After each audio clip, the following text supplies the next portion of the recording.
It's a new year, and whether you actually make resolutions or you just want to hit the reset button, it's time to assess and move forward. Yeah, but how do you make changes and then stick to them? Well, for elite athletes, setting goals and following through is really the key to their success. So what can we learn from them?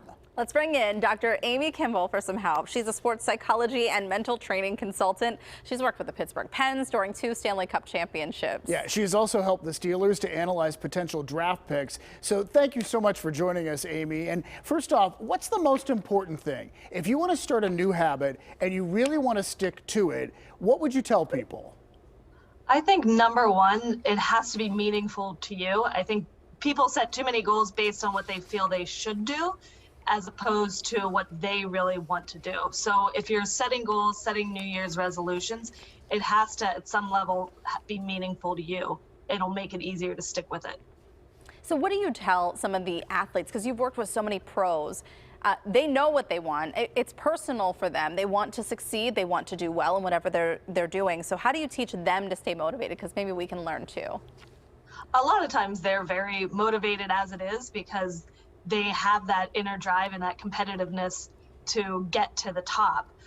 The one thing that they have an advantage is they're in an environment where they're surrounded by people with the same goals as them. So whether it's to win a championship or be the best, they have that support system around them that allows it to be easier for them to reach those goals and not to slack off. You know, sometimes I think it becomes overwhelming for people because I think we try to accomplish too much all at once. I mean, does it make sense to kind of do step by step? Like, is it easier that way?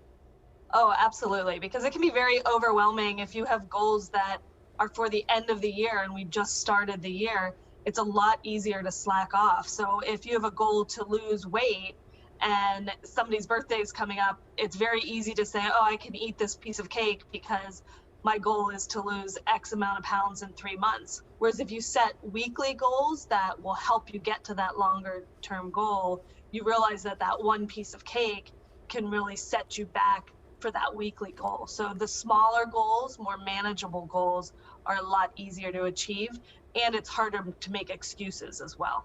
I almost feel like I set out in 2020 to gain 10 or 15 pounds with Pizza Friday. So I gave myself a long time to do that. So maybe I should give myself about that time to lose the weight. So, you know, how do you, if people do get discouraged, you just brought up like slipping up on your diet. It's okay when you stumble. How do you not give up? How do you not say like, okay, you know what, whatever, let's just give up on it now? Yeah, I think, again, it goes back to reconnecting with what your purpose is. Why is this something important to you? Why did you set it in the first place?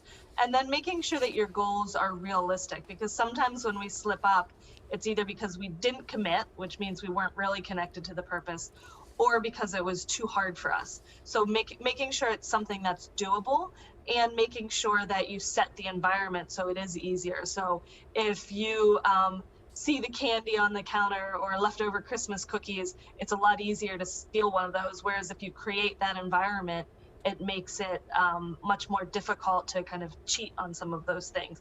But if you stumble, it's saying, okay, let's just restart from today. What are my goals for the next 3 days instead of the next 3 months? It's great so advice. Smart. It's just good to break it down like that. All right. Hey, thank you so much talking to us, Amy. We really appreciate it. Absolutely.